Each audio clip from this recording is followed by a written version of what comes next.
എല്ലാവർക്കും സുമീസ് ക്രാഫ്റ്റിൻ്റെ പുതിയൊരു വീഡിയോയിലേക്ക് സ്വാഗതം. ഒരു ചെറിയൊരു ബിഗ് പീസ് വെച്ചിട്ട് എങ്ങനെയാണ് ഈ ഹെയർ ക്ലിപ്പ് ചെയ്തതെന്ന് നമുക്ക് നോക്കിയാലോ. ഇതൊരു ചെറിയൊരു ബിഗ് പീസാണ് കേട്ടോ, നീളവും വീതിയൊക്കെ കുറവാണ്. അപ്പോൾ അത് വെച്ചിട്ട് ചെയ്യുന്നതാണ്. അതിന് ഞാൻ കറക്റ്റായിട്ടൊന്ന് സെൻറ്ററൊക്കെ ഒത്തിരി ഇങ്ങനെ മടക്കി ക്ലിയർ ആയിട്ട് വെക്കാനൊന്നുമില്ല, അതിന് ജസ്റ്റ് ഒന്ന് ചേർത്ത് വെച്ചതേ ഉള്ളൂ കേട്ടോ. കണ്ടോ, അത് ഒരു സൈഡ് പിടിക്കുമ്പോൾ അടുത്ത സൈഡൊക്കെ ഇളകി വരുന്നുണ്ടായിരുന്നു. അപ്പോൾ നിങ്ങളതിൽ ചെറിയൊരു പീസ് ഉണ്ടെങ്കിൽ നമുക്ക് ഇതുപോലത്തെ ഒരു ഹെയർ ക്ലിപ്പ് ചെയ്തെടുക്കാം. കണ്ടോ, ചെറിയൊരു നമ്മുടെ വെൽവെറ്റിൻ്റെ പീസാണ്, അതുകൊണ്ടാണ്. പിന്നെ വെൽവെറ്റ് ഈ ഒരു ബ്ലൂ കണ്ടപ്പോൾ നല്ല ഭംഗിയായിരുന്നു, ഒരു പ്രത്യേക എടുപ്പുണ്ടായിരുന്നു, അതുകൊണ്ടാണ് ചെയ്തത്. ഒരു ചെറിയൊരു പീസാണ്. അപ്പോൾ നിങ്ങളുടെ കയ്യിലുള്ള ചെറിയ ചെറിയ നല്ല ഭംഗിയുള്ള പീസുകളൊക്കെ കൊണ്ടുണ്ടെങ്കിൽ നമുക്ക് ഇതുപോലെ ഒന്ന് ചെയ്തെടുക്കാം. അതിനൊന്ന് കറക്റ്റുള്ള ഒരു സ്ക്വയറിലോ റെക്റ്റാങ്കിളോ ഒന്ന് കട്ട് ചെയ്തെടുക്കുക. എന്നിട്ട് നമ്മുടെ ഹെയർ ബോ ചെയ്യുന്നത് പോലെ ഒന്ന് കട്ട് ചെയ്തെടുത്താൽ മാത്രം മതി. ഇതിങ്ങനെ നമ്മളിങ്ങനെ സെൻറ്ററിൽ പിടിക്കുമ്പോൾ തന്നെ ആ ഒരു പ്ലേറ്റ്സ് ഇങ്ങനെ നിൽക്കും. ഒത്തിരി പ്ലേറ്റ്സ് ഇടല്, നമുക്ക് 2 or 3 വീതി ഉണ്ടെങ്കിൽ മാത്രം കൂടുതലിടുക. അതിന് ജസ്റ്റ് ഒന്ന് ടൈ ചെയ്തെടുക്കുക. സെൻറ്ററിൽ നമ്മൾ ചുരുക്കുന്നതിലാണ്, ആ ചുരുക്കി എടുക്കില്ലേ, അതിലാണ് കാര്യം. നമ്മളൊന്ന് പ്ലേറ്റ് വയ്ക്കുമ്പോൾ ആക്കി എടുക്കുന്നതിലാണ് കാര്യം. ഞാൻ കറക്റ്റ് കണ്ടല്ലോ ഇപ്പോൾ അങ്ങനെ വിടർന്ന് നിൽക്കുന്നത്. ഇത് കുറച്ചുകൂടെ നല്ല നീളവും വീതിയൊക്കെ ആണെങ്കിൽ കുറച്ചുകൂടെ നന്നായിട്ട് വിടർന്ന് നിൽക്കും കേട്ടോ, അതുകൊണ്ടാണ്.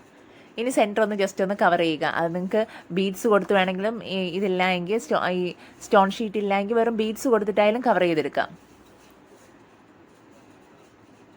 ജസ്റ്റ് ഞാൻ അവിടെ ലൈറ്റർ വെച്ചിട്ടാണ് അങ്ങ് ഇത് ചെയ്ത് കൊടുത്തത്. എന്നിട്ട് അവിടെ അത് ഒട്ടിച്ചു. ജസ്റ്റ് പുറകിലൊന്ന് കട്ട് ചെയ്ത് മാറ്റുക, ഒന്ന് ജസ്റ്റ് ലൈറ്റർ കൊടുക്കുക. അതിൻ്റെ പുറത്തൊരു പ്ലാസ്റ്റിക് ഷീറ്റ് പോലെയാണിത്, അതുകൊണ്ട് ലൈറ്റർ ഒന്ന് കൊടുത്തു കഴിഞ്ഞാൽ അവിടെ അങ്ങ് ഉരുകിയിരുന്നോളും.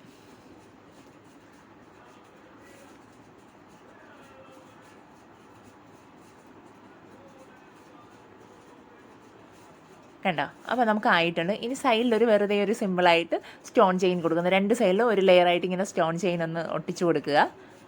വളരെ സിമ്പിളായിട്ട് എൻ്റെ കയ്യിലുണ്ടായിരുന്ന അക്സസറിയൊക്കെ വെച്ചിട്ട് ഞാനൊന്ന് ഡെക്കറേറ്റ് ചെയ്തെടുത്തതാണ് കേട്ടോ. നമ്മുടെ കയ്യിലുള്ള സാധനങ്ങൾ വെച്ചിട്ട് തന്നെ നമുക്ക് ഇങ്ങനെയൊക്കെ ചെയ്തെടുക്കാം, അതുകൊണ്ട് ചെയ്തതാണ്. പക്ഷേ ചെയ്തു വന്നപ്പോൾ നല്ല ഭംഗിയായിരുന്നു, അതുകൊണ്ടാണ് ഇത് വീഡിയോ ആയിട്ട് ഇട്ടത് നിങ്ങൾക്ക് വേണ്ടിയിട്ട്. ഇനി അടുത്ത സൈഡ് ഇതുപോലെ ജസ്റ്റ് ഒന്ന് ഗ്ലൂ അപ്ലൈ ചെയ്യുക, ഒന്ന് സ്റ്റോൺ ചെയിൻ ഒട്ടിക്കുക. ഈ സ്റ്റോൺ ചെയിൻ ഇല്ലെങ്കിൽ നിങ്ങൾക്ക് അവിടെ ബീഡ്സ് കൊടുത്താലും മതി. കുഞ്ഞു ബീഡ്സോ എന്തെങ്കിലും വൈറ്റ് ബീഡ്സോ ഉണ്ടെങ്കിൽ ഒരു ലെയറായിട്ട് ഇങ്ങനെ കൊടുത്തു കഴിഞ്ഞാൽ നല്ല ഭംഗിയായിട്ട് എടുത്ത് നിൽക്കും. അല്ലെങ്കിൽ 1 or 2 ബീഡ്സ് കൊടുത്തിട്ട് 1-2 സ്റ്റോൺസും കൂടെ വെച്ച് കൊടുത്താലും മതി.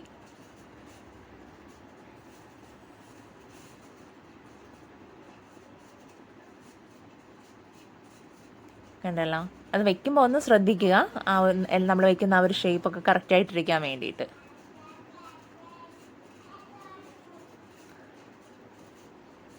കണ്ടല്ലോ, എല്ലാം ഒന്ന് അറേഞ്ച്. ഇനി അതിൻ്റെ അടുത്ത് ഞാൻ ഓരോന്നിൽ ചെറിയൊരു ബീഡ്സ് കൊടുക്കുകയാണ് കേട്ടോ. ഓരോ ബീഡ്സ് സ്റ്റോൺസ് വേണമെങ്കിൽ സ്റ്റോൺസ് കൊടുക്കാം, അതൊക്കെ ചെയ്യാം. ഞാനത് അവസാനം ചെയ്യുന്നുണ്ട്. പുറകിൽ ഞാൻ നമ്മുടെ ഫെൽറ്റ് ഷീറ്റ് കട്ട് ചെയ്തു, ഗ്ലൂ അപ്ലൈ ചെയ്തിട്ട് നന്നായിട്ടത് ഫിക്സ് ചെയ്ത് കൊടുത്തു.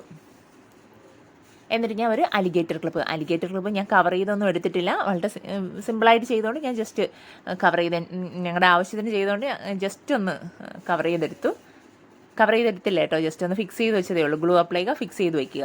നമ്മൾ ഗ്ലൂ ഗൺ വാങ്ങിക്കുമ്പോൾ ആ ഗ്ലൂ സ്റ്റിക്ക് നല്ല ക്വാളിറ്റിയുള്ള സ്റ്റിക്ക് വാങ്ങിയില്ലെങ്കിൽ ഇത് ഇളകി വരാൻ ചാൻസ് ഉണ്ട്. ഞാൻ ഒരു ചെപ്പിലെന്ന് ഫ്ലിപ്കാർട്ടിൽ മേടിച്ചു, കംപ്ലീറ്റ് വേസ്റ്റ് ആയിരുന്നു. ഒട്ടിക്കും അത് ഇളകി വരും.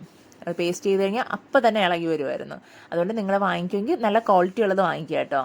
അല്ലെങ്കിൽ B7000 ഗ്ലൂ വെച്ചിട്ട് ഒട്ടിച്ചാൽ മതി, അത് ഇളകത്തില്ല. ഇനി കണ്ടോ, ഓരോരോ ചെറിയ ബീഡ്സ് കൊടുക്കുകയാണ് കേട്ടോ. കട്ട് ബീഡ്സ് ഇല്ലേ, ഫുൾ ബീഡ്സും അല്ല, ഒരു ചെറിയ കട്ട് ബീഡ്സ് എടുത്ത് വയ്ക്കുക. അപ്പോൾ നിങ്ങൾക്ക് അവിടെ സ്റ്റോൺസ്, പേൾസോ അങ്ങനെ എന്ത് വേണോ കൊടുക്കാം. വളരെ എക്സ്പെൻസീവ് ആയിട്ടുള്ള സാധനങ്ങളാണ് നമ്മളെ കയ്യിലുള്ള അക്സസറീസ് ഒക്കെ ഇല്ലേ, കട്ട് ബീഡ്സ് ഇങ്ങനെയുള്ളതൊക്കെ വെച്ചിട്ട് ചെയ്യുന്നത്. ഞാൻ കട്ട് ബീഡ്സാണ് കൊടുത്തത്. അവിടെ പേൾസ്, വേറെ എന്തെങ്കിലുമൊക്കെ സ്റ്റോൺസ് ഒക്കെ വേണമെങ്കിൽ നിങ്ങൾക്ക് കൊടുക്കാം.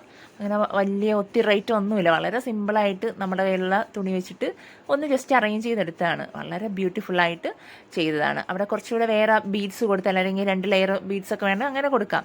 ഓക്കെ, നല്ല ഫിനിഷിംഗ് ആയിട്ടുണ്ട്. അപ്പോൾ നിങ്ങൾ എല്ലാവരും ചെയ്യാൻ ശ്രമിക്കണം.